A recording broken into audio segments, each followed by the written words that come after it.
Bismillahirrahmanirrahim.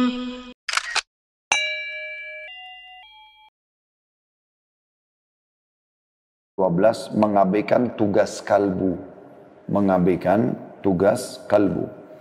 Jadi banyak orang subhanallah, dia hanya fokus kepada ibadah yang tidak melibatkan hatinya atau kalbunya. Gerakan-gerakan saja. Padahal sebenarnya kedua ini punya jenis ibadah. Kedua ini punya jenis ibadah. Misalnya, ibadah kalbu itu ikhlas, yakin, tawakal. Ya. Ini semua adalah ibadah kalbu. Sementara secara jasad misalnya orang jihad, sholat gitu kan. Nah ini tidak bisa luput dari kalbu. Karena sholat, jihad, segala macam tidak akan diterima kalau tidak ikhlas. Gitu kan? Dan dengan tawakal maka secara otomatis ya, semua apa yang dikerjakan oleh jasad itu atau jasmani akan selalu berpasrah kepada Allah SWT karena diawasi ya, dan banyak orang melalaikan masalah ini tentunya. Allah Subhanahu wa taala hanya memperhatikan hati seseorang. Dan itu jadi pusat perhatian Allah Subhanahu wa taala sebagaimana penulis katakan di sini. Beliau mengatakan di awal pembukaan, Syekh Islam Ibnu Taimiyah rahimahullah berkata, tugas kalbu merupakan satu di antara pondasi-pondasi iman dan merupakan satu di antara kaidah-kaidah agama seperti mencintai Allah dan Rasulnya. Ini salah satu ya, ibadah hati. Tawakal kepada Allah, ikhlas beragama karena Allah, bersyukur kepada Allah, bersabar terhadap segala sesuatu yang telah ditetapkan Allah, takut kepada Allah, serta mengharapkan pahala dari Allah Subhanahu wa taala. Semua hal ini wajib dilakukan oleh setiap hati manusia, kata beliau. Ya. Lalu kemudian dikatakan hati atau kalbu merupakan, tadi tentu diambil dari fatwa Ibnu Taimiyah ya, di jilid 10. Hati dan kalbu, hati atau kalbu merupakan tempat perhatian Allah Subhanahu wa taala. Ini yang tadi saya katakan. Ya. Maka sudah sepatutnya bagi setiap muslim untuk memperhatikan setiap gerak-gerik kalbunya. Karena Rasulullah SAW telah bersabda di dalam hadis yang sahih riwayat Imam Muslim melalui Abu Hurairah radhiyallahu anhu, "Inna Allah la yanzuru ila suwarikum wa amwalikum, walakin yanzuru ila qulubikum wa amalikum." Sesungguhnya Allah tidak akan pernah melihat pada bentuk-bentuk rupa kalian, jasad kalian, dan harta-harta kalian. Tapi Dia Allah akan melihat dan menilai pada hati-hati dan perbuatan-perbuatan kalian. Oleh karena itu teman-teman sekalian, tidak ada gunanya orang tampan, cantik, ya, tinggi, kekar, segala macam, putih, ya, segala macam ini, kalau dia tidak diikuti dengan keimanan, dengan amal saleh, keyakinan kepada Allah SWT dalam hatinya, ketakutan terhadap azab Allah. Dia akan maksimal kalau diikuti dengan amalan-amalan hati tadi. Tidak sedikit kaum muslimin yang memperhatikan amalan-amalan lahiriah, tetapi mereka mengabaikan amalan-amalan kalbu atau batin. Mereka tidak menyadari bahwa kebaikan hati seseorang merupakan kebaikan bagi anggota tubuhnya. Dan hati memiliki kedudukan bagaikan raja yang mengeluarkan seluruh perintah dan larangan bagi rakyatnya. Yang maksudnya adalah anggota tubuh tentunya.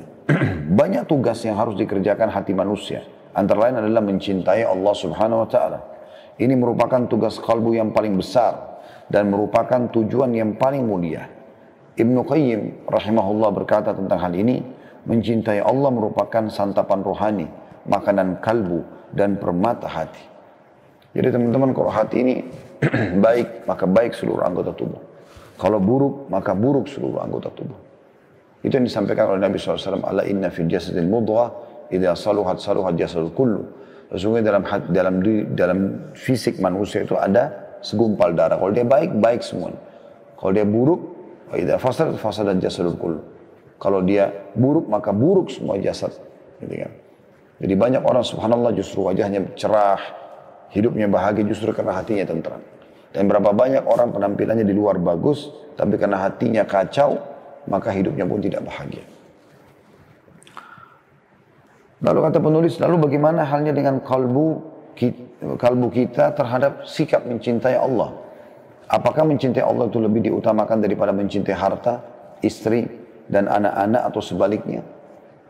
Allah subhanahu wa ta'ala berfirman di salah satu ayatnya tentang masalah ini, dan ini adalah amalan hati ya, dalam surah At-Taubah ayat 24 yang bunyinya, A'udzu billahi minasyaitonir rajim. Qul in kana aba'ukum wa abna'ukum wa ikhwanukum wa azwajukum wa ashiratukum wa amwalun iktaraftumuha وأموال اقترفتموها وتجارة تخشون كسادها ومساكن ترضونها أحب إليكم من الله ورسوله وجهاد في سبيله فتربصوا حتى يأتي الله بأمره والله لا يهدي القوم الفاسقين. Katakan hai Muhammad kepada para pengikutmu, jika bapak-bapak, anak-anak, saudara-saudara, istri-istri, kaum keluarga, harta kekayaan yang kamu usahakan, perniagaan yang kamu khawatirkan kerugiannya, dan rumah-rumah tempat tinggal yang kamu sukai adalah lebih kamu cintai daripada Allah serta Rasulnya dan jihad di jalannya, maka tunggulah sampai Allah mendatangkan keputusannya. Dan Allah tidak memberi petunjuk pada orang-orang fasik. Berapa banyak orang kena rumahnya nyaman jadi nggak ke masjid. Berapa banyak orang ya, mendapatkan istri yang cantik, lalu kemudian lalai terhadap ibadah kepada Allah subhanahu wa ta'ala, tidak lagi amar ma'ruf nahi mungkar, membiarkan istrinya pamer aurat sana sini. Berapa banyak orang hanya karena mengejar jabatan politik, akhirnya terjerumus dalam kemaksiatan kepada Allah subhanahu wa ta'ala, menganggap bahwasanya tidak mungkin dia dapatkan jabatan itu kecuali dengan mengikuti arus yang ada di tengah-tengah masyarakat. Akhirnya dia menjual keimanan, hidayah setelah datang kepadanya. Berapa banyak pedagang ya, mendahulukan keuntungan tanpa memikirkan itu halal atau haramnya. Ini semua karena mereka lebih mencintai urusan dunianya daripada Allah subhanahu wa ta'ala. Nah, sementara mencintai Allah dan Rasulnya adalah amalan hati. Dan kalau anda bertanya, bagaimana caranya supaya kami bisa mencintai Allah Ustaz? Bagaimana mencintai Rasulullah SAW? Tentu dengan mengikuti perintah dan meninggalkan larangannya. Dan tentu nanti setelah itu anda akan mendapatkan juga manfaatnya, akan menyadari manfaat itu. Manfaatnya sangat besar. Dengan menjalankan perintah Allah, perintah Rasulullah SAW, maka kita akan merasakan punya panduan hidup. Kita dapatkan manfaatnya, kebahagiaan, rezeki yang melimpah. Allah SWT berikan segala macam kemudahan. Karena Allah sudah nyanyikan dalam surah At-Talaq, A'udzu billahi minasyaitonir rajim wa may yattaqillaha yaj'al lahu makhraja. Siapa yang bertakwa kepada Allah, Allah pasti berikan jalan keluar dari setiap lini masalah kehidupannya. Wa yarzuqhu min haitsu la yahtasib. Dan dia akan memberikan rezeki dari tempat tidak disangka-sangka. Wa may yatawakkal 'ala Allah fa huwa hasbuh. Dan siapa yang bertawakal kepada Allah, Allah akan jadi pencukup baginya. Ya, itu ayat 2 dan ayat 3 dari surah At-Talaq. Ibnu Katsir rahimahullah kembali kepada tadi At-Taubah ayat 24. Katakanlah jika bapak-bapak, anak-anak, saudara-saudara, istri-istri, kaum keluarga, harta kekayaan yang kamu usahakan, maksudnya kamu tabung, perniagaan yang kamu khawatirkan kerugiannya, terus kamu pikirkan bagaimana bisa untung, dan rumah-rumah tempat tinggal yang kamu sukai adalah lebih kamu cintai daripada Allah serta Rasulnya dan juga jihad di jalannya, maka tunggulah sampai Allah mendatangkan keputusannya. Dan Allah tidak memberi petunjuk pada orang-orang fasik. Apa kata para ulama tafsir berhubungan dengan ayat ini? Terutama potongan terakhir ya. Karena kita ingin memahami apa yang sedang Allah ancamkan. Karena Allah di sini mengatakan, maka kalau itu semua lebih kalian cintai daripada Allah, Rasulnya dan juga jihad, maka tunggulah sampai Allah mendatangkan keputusannya. Keputusan apa? Ibnu Katsir berkata rahimahullah dalam tafsir beliau, tafsir Quranul Azim, jilid 2, halaman 356. Makna daripada maka tunggulah sampai Allah mendatangkan putusannya ialah, maksudnya tunggulah sampai datang sesuatu yang akan menimpamu berupa azab dan siksa. Jadi orang banyak tidak sadar ternyata penyakit yang datang kepadanya, ributnya rumah tangganya, nakalnya anaknya, gagalnya usahanya, justru karena dia menomorduakan Allah subhanahu wa ta'ala. Gara-gara meeting, akhirnya mereka meninggalkan ibadah. Bahkan seringkali terjadi meeting di hari Jumat. Kalau sekarang pandemi berbeda. Memang sholat Jumat lagi diganti dengan duhur. Gitu kan?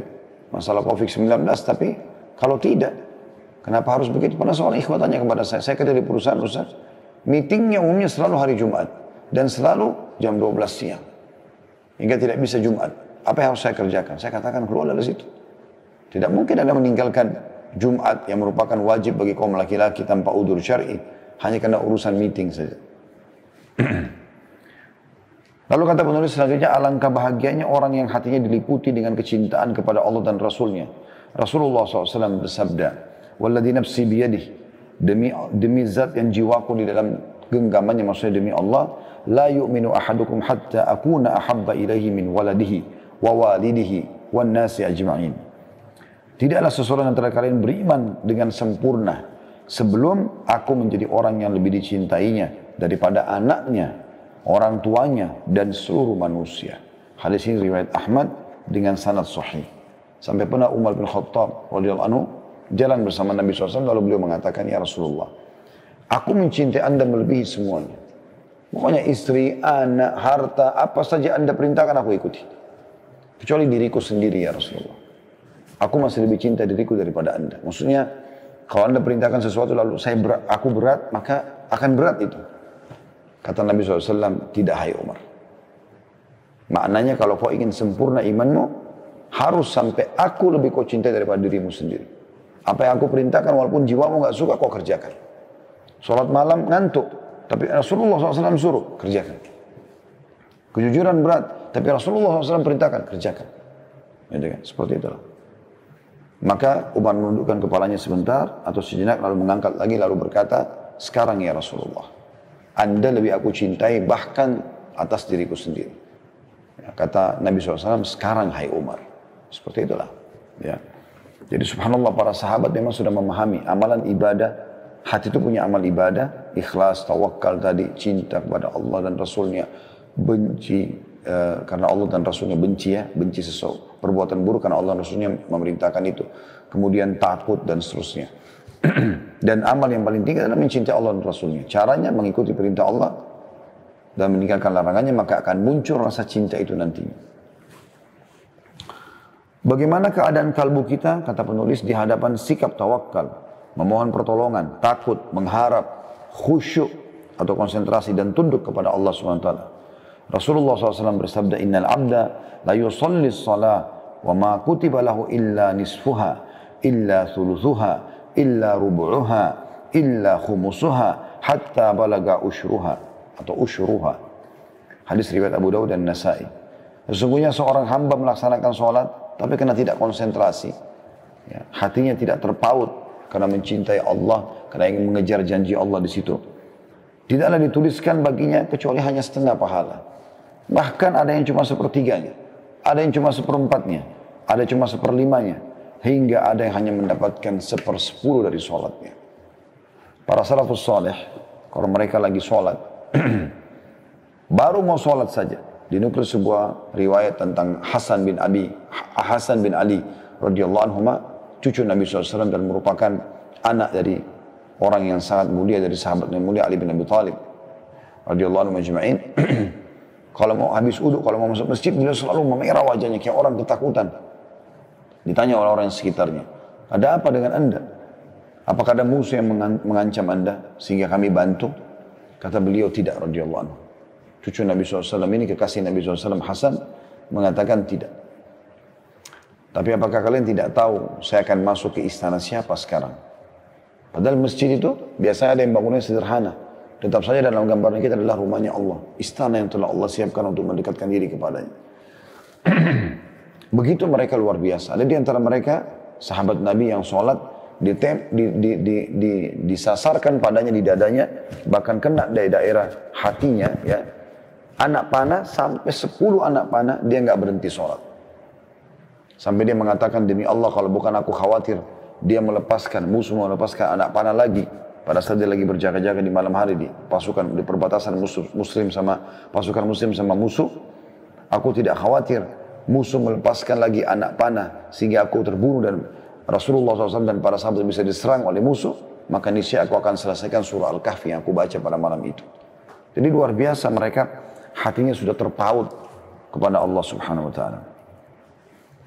Ibnu Qayyim berkata rahimahullah, perlu diketahui bahwa seluruh perbuatan anak manusia amat tergantung kepada kondisi hatinya. Maka nilai keutamaan perbuatan manusia di sisi Allah sangat tergantung kepada kadar keimanan, keikhlasan, kecintaan kepada Allah, dan lain-lain yang ada dalam hati. Maka ketika seorang muslim mengabaikan amal-amal hatinya, ia akan mengalami kelemahan dan tidak pernah mencapai pada tujuan yang hakiki dari ibadahnya yang telah ia lakukan. Sebab ibadah yang dilakukan manusia berporos kepada dua pokok dasar. Yaitu yang pertama, penuh rasa cinta, memang dia mencintai pekerjaan itu, ibadah itu. Dan yang kedua, penuh hina dan tunduk. Bagi orang yang ingin mendapatkan petunjuk dan ingin mendapatkan kenikmatan yang kekal, maka hendaknya ia selalu mengawasi dan memperhatikan kondisi hatinya dengan menghiasinya untuk Allah dan mematuhi perintah dan larangannya. Karena yang sedemikian itu adalah bagian dari ketakwaan hatinya. Tidak sedikit mereka yang konsisten di dalam beragama mengabaikan seluruh aktivitas kalbu hingga ibadah mereka tidak berfungsi dan berakibat kelemahan pada dirinya. Karena ibadah yang ia lakukan belum dapat memberikan arti sesungguhnya. Karena ibadah yang mereka lakukan hanya timbul dari anggota tubuh saja dan tidak timbul dari hati. Padahal amal ibadah itu sangat tergantung kepada hati. Jadi apa yang mereka lakukan itu tidak lebih dari ibadah-ibadah yang penuh kekurangan, yang bercampur berbagai noda kesyirikan yang tersembunyi, haus pujian, mencari perhatian, riya atau kagum pada diri sendiri ataupun ujub. Sementara Allah yang Maha Suci telah berfirman dalam surah Zumar ayat 65, A'udzu billahi minasyaitonir rajim, la in asyrakta la yahbatanna 'amaluk. Jika engkau mempersekutukan Allah, niscaya akan terhapus seluruh amalmu. Ya. Jadi percuma saja orang kalau gerakan sholat walaupun dia jaga gerakannya bagus, kalau hatinya tidak hadir, percuma saja. Kita akan temukan orang ini tidak menyadari kalau dia sedang sholat. Cuma takbiratul ihram, sadar kalau dia sholat setelah salam saja. Kita akan temukan orang seperti ini hanya baca Al-Quran, hanya sekedar tulisan-tulisan saja tanpa memahami maknanya. Sehingga tidak tersentuh, karena hatinya tidak ikut di situ. Ya. Maka penting sekali seseorang memperhatikan masalah amalan hatinya. Maka selayaknya seorang muslim memeriksa dengan teliti kondisi hatinya agar terhindar dari segala macam debu dan noda. Agar hati tetap bersih untuk menghadap kepada Tuhannya. Allah berfirman dalam surah Asy-Syu'ara ayat 89, bahwasanya nanti orang yang akan menghadap kepada Allah di hari kiamat dan selamat adalah yang hatinya bersih.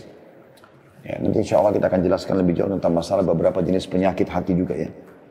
A'udzubillahi minasyaitonirrajim dalam surah Asy-Syu'ara ayat 89, illa man atallaha biqalbin salim, illa man atallaha biqalbin salim. Kecuali orang-orang yang menghadap Allah dengan hati yang bersih. Dengan hati yang bersih.